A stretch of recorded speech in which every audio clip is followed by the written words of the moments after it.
Thursday morning breakfast. We're going to have a few strips of bacon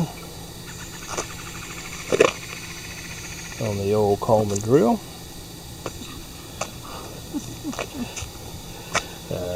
We got some ham.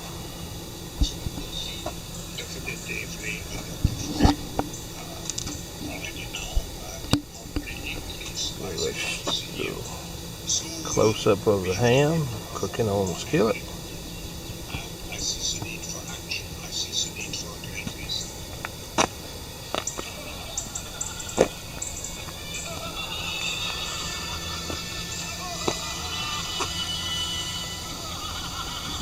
Thursday morning, there's the camper sitting back there in the background. 2500 series Ram.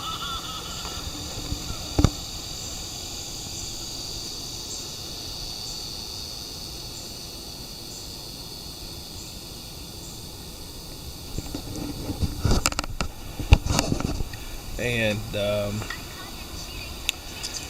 just getting the last of the Thursday morning started.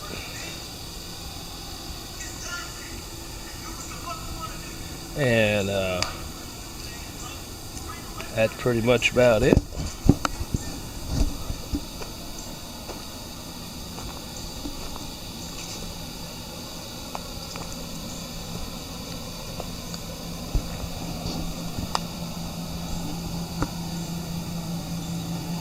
And when you're out camping in the national forests or the state parks, there's a chain that I have that goes through wheels, and of course you got your chocks to keep your camper from rolling.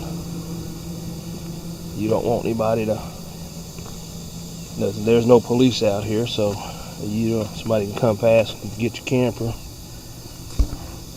This is a cheap tongue lock, and I have a secondary lock on there. And people say, well, they can just grab your chains and hook them up. Well, I've eliminated that too. Can't grab what you can't get. Now this setup basically will keep the, as they say, keep the honest man honest. And that's one of the old gun locks right there. I just use that for my chains.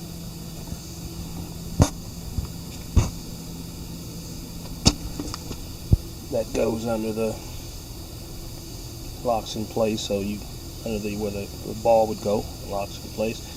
That's a cheap one. I wouldn't depend on that by itself. Like I said, that's why I have multiple layers of locks on my camper.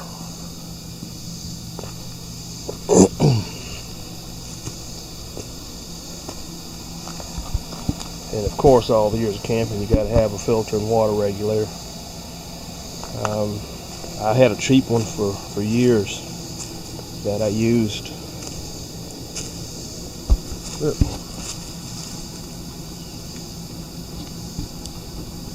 Had a cheap one for years that I used, but decided to get a better one. And actually, you can run your pressure up, run your pressure down. 40 pounds is more than enough for a camper. I mean, when you go to some of these campsites, I'll turn you around here. When you go to some of these campsites, you don't know what the water pressure is going to be. Now, if you get into the premium sites, such as Campground of America or sites like that, they rarely have any water pressure issues, or any spiking or anything like that. That's extremely rare. So you may not need to run that, or you can run a cheap one there. But when you're out at state parks where water pressure is going up and down, you need to have that. You really do. And another thing that you need to have is a surge protector on your camper. That's a must, especially in state parks, national parks, small mom and pop campgrounds. I mean, you don't know what type of shape their system is in as far as safety, and you don't want any surges or spikes that's going to going to cause any issues. This is a sure guard that I have. Connection, my camper cord goes into it, and of course that goes into the box, etc. Now that separate green cord I have, I'll give you people a little advice. I've been camping 30 some odd years. I don't run everything. If I'm going to run an appliance for my camper, such as a toaster or oven or whatever, you've got I've got my AC running. It's a 30 amp camper, so when you hook a toaster oven up or other stuff, it'll run it, but eventually you'll get a spike and you'll get a pop a fuse. So you don't want to run a whole lot of amperage, fit more than 30 amps total into this camper, into any camper actually. If you got a 50, you don't want to exceed 50. So I put a secondary source in mine, and cord comes through. I just plug it in. You can see where it goes in there. It's not really noticeable if I'm not using it. It just goes inside. But I've got a toaster oven. If I want to do a corn dog and I don't want to cut on the propane oven, if I don't want to cut that on and do the propane thing, I can turn around and cut that rascal on, and I don't have to worry about it. But the main focus on security is make sure you have some layered security. And it's not gonna stop a person who really wants to get your camper, but it will slow down the honest person, or the opportunist, because honest person's not going to steal your stuff. I'm going to take you in the camper real quick.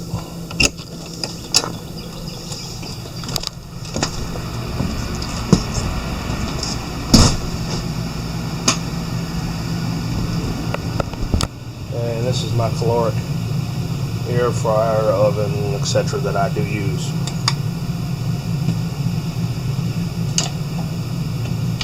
And I'm not doing any advertisements for anything. I don't have any sponsors by anyone.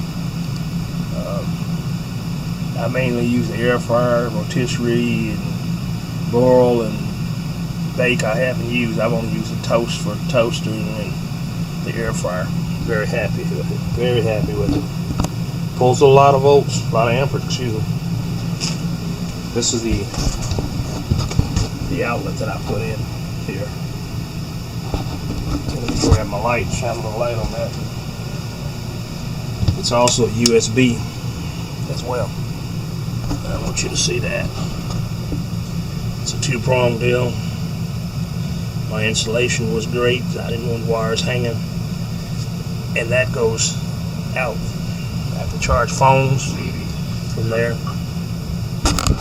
I've got my laptop plugged in there. I don't leave any appliances plugged in. That's my laptop cord. But one day when I'm not camping, my camper got stuff places, so I don't want to do any pictures of the camper inside of it. But we'll do that. And the other thing that I want to show you guys is I did a video on the set power freezer. Man, this thing is fabulous. This thing is fabulous. There's no issue with it. It stays cool. I've got it on 30 right there, so you can kind of see. I'm using it kind of like a refrigerator. I've got some stuff in there, but I'm keeping it just very cool at this time.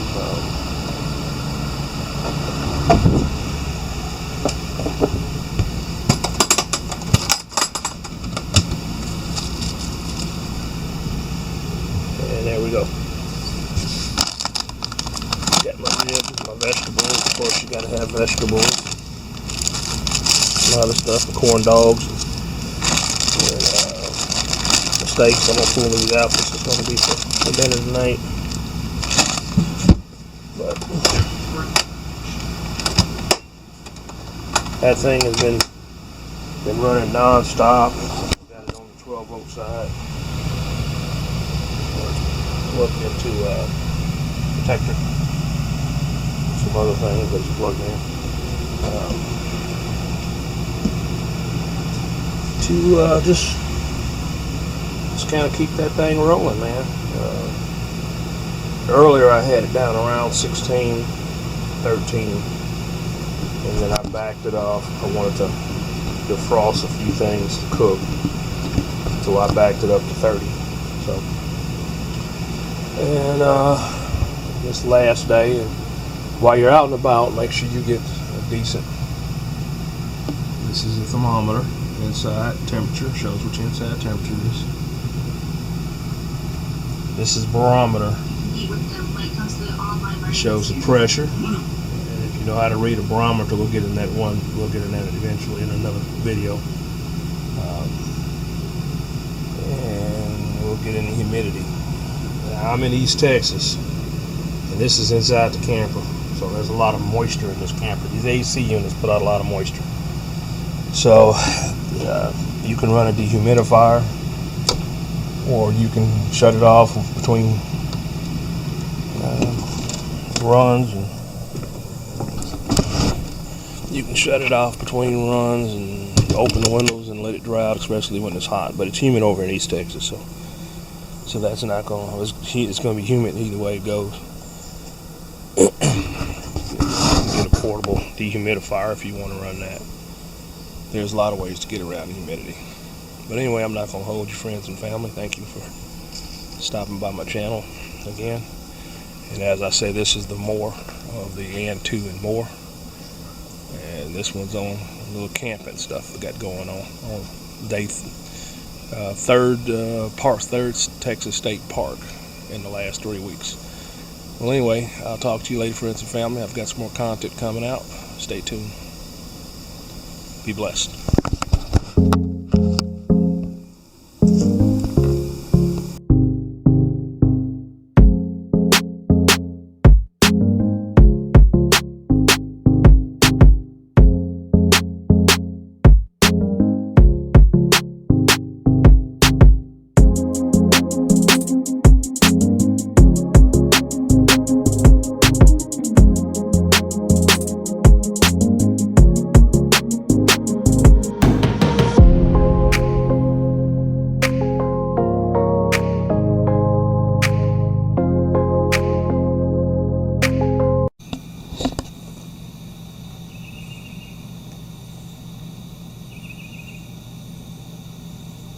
What are you doing? Playing my game. What game are you playing? I don't know what it's called. Toy something. Oh, I just died. Oh, gotta wait till later now. Why do you have to wait till later? Because I ran up on my games.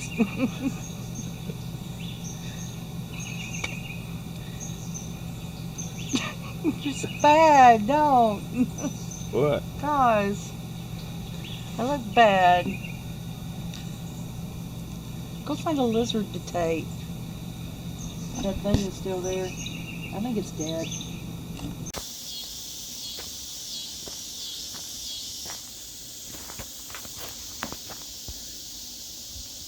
Friends and family, it is Wednesday, and thank you for dropping in Adam's Garage. We're at the third campsite on our leg, which is Bob Sandlin State Park, Northeast Texas. And you can see the park behind we're camping behind Lake Sandlin, which is a beautiful lake. I'll get some close footage of it. But saw all types of weird looking animals here that I've never seen. That's in the forest preserve. That's in the forest out here, real forest. So prepared for some beautiful sights. This is the campsite. And birds are chirping. Saw all types. Saw a looks like iguana. It's not. I can't think of the name of it, but I'll put a listing of what the name is down there. Bunch of birds, etc. Just a beautiful time out here at Bob Sandlin State Park on this beautiful day. So if you guys are ever over in East Texas, this is maybe some place that you may want to bring the family to. Like I said, this is the third leg on the trip before I head back to Arkansas and visiting the beautiful state of Texas. Haven't seen any lions or tigers or bears or anything, but honestly, I don't think we'll find those over here. Bears, yeah, but lions and tigers, no.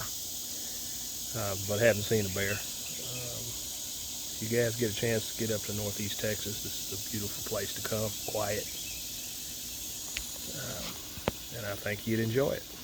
Anyway, this is Adams of Adams Garage How To and More, and this is, as I say all the time, this is the and more. There's more to garage stuff and cars and Corvettes and GTOs and painting and welding. You got to have some R&R time as well. So had a chance to get out and see that. I'll take another shot of the lake later on, which is huge. I'm going to head out and do a little fishing now.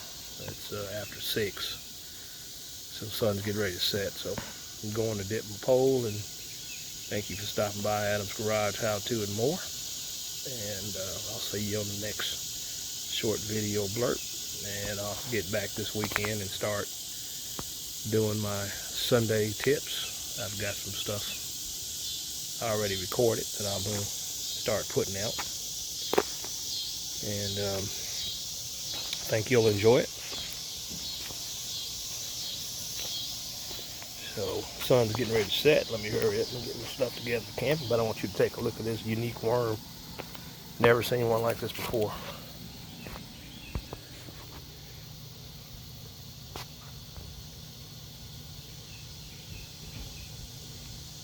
He's just inching along. Let me show you the hole that he came out of. Pretty big size hole. But he's making a trek on where he's going. A lot of nature out here. Well, anyway, thanks for stopping by, and I'll catch you on the next video. Be blessed. Stay safe out there.